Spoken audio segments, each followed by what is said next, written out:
Hi everyone! Today we're going to look at how to apply the algorithm that you've learned to help with graph exploration and visualization.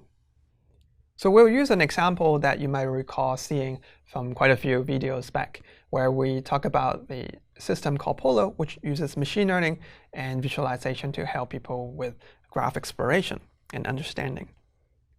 And in the example, you may recall that our task is to help people find more relevant nodes in the graph. So we look at a toy citation network where each node is a paper and edge is a citation, one paper citing the other. And in the example, we have some of starting papers. For example, we may know, there's one HCI paper in orange, which we may want to read, and then another data mining paper in blue, which we may also want to read. So now that you've learned personalized PageRank, so these two papers you can think of as the ones that the random walker in the graph is more likely to jump back to whenever they want to do the teleportation.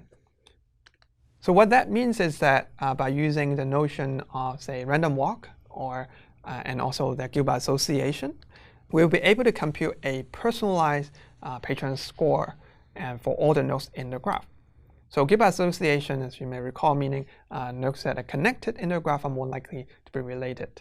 So for Apollo, we use an algorithm called probability propagation, which can do something very similar to personalized PageRank, but it can do a little bit more. So specifically, instead of only able to compute one kind of score, as in personalized PageRank, which either tell you something is relevant or not relevant, which is more one-dimensional, probability propagation is able to help you compute several simultaneous relevant score. For example, one relevant score is for the orange node, and then the other is for the blue node. So actually, it can compute arbitrary number of relevant score. But the algorithm, probability propagation, and PageRank are very similar. They're also based on diffusion. So that means you can think of it as more or less doing the random walk style of navigation and computation.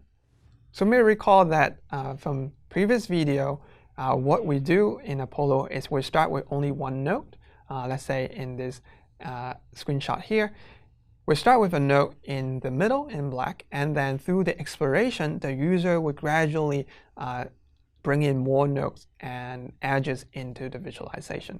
So that is how we use an algorithm in the backend. So as the user is adding more nodes to the visualization, that means the user also giving feedback to the algorithm to say, as in which nodes are relevant, which nodes they are interested in, which ones they are not interested in. So in other words, so anytime an user has expressed interest or like tagged a node as being interesting, so those nodes become additional nodes that you would assign a 1 in your PageRank vector. So the more nodes you are able to give feedback for, the better the algorithm results. So that means another way to think about it is in Apollo, or interacting with applications like Apollo, which is using the Gilbert association or diffusion-based algorithm in the backend, the user would essentially be specifying the exemplars, and then the algorithm would find other relevant things for the user to look at. And notice that while the graph may have hundreds of nodes or hundreds of thousands of nodes and edges, what we're showing here only a very small subset to help avoid overwhelming the user.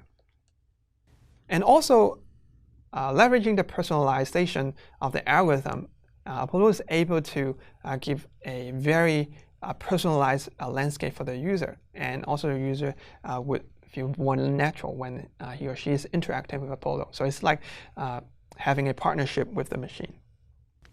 So when designing interactive application like Apollo, there's quite a few considerations. And also, I hope to show through the example of Apollo what you might want to pay attention to when you're designing such application that uses algorithm in the backend.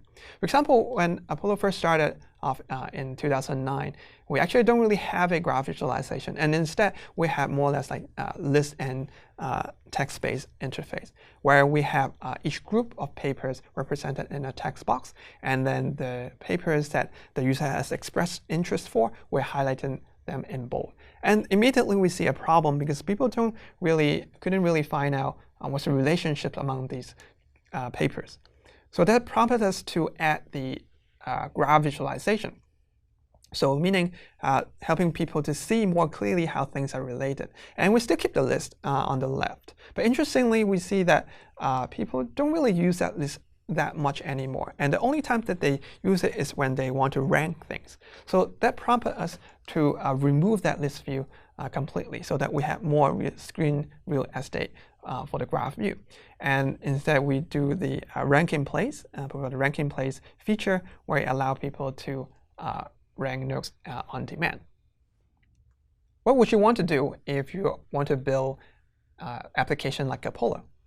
So I highly recommend that you build a lot of prototypes before building the final products. Prototypes will include paper prototype, lo-fi prototype, and hi-fi prototype. So paper prototypes more or less means sketches. So for example, for every screen that the user is going to see, you can do one sketch. So that is already pretty helpful because it can help you catch a lot of the errors or doing sanity check right in the beginning before you even implement anything. So never underestimate paper prototype. You may say, oh, doing sketches, like people may not really care too much about it, and they may not see the full picture. And actually, that's all right, because for tasks like navigation, let's say you can ask, using your sketches, you can ask user, oh, which button are you going to click on?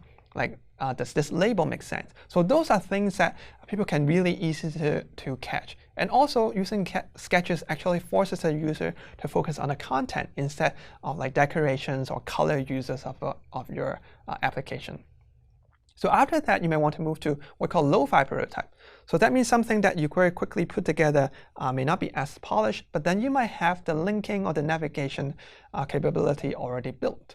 So again, this allows you to very quickly catch issues or doing sanity check. And after that, then you would move on to build hi-fi prototype. Because I mean, prototypes that are very close to the final product you want to build.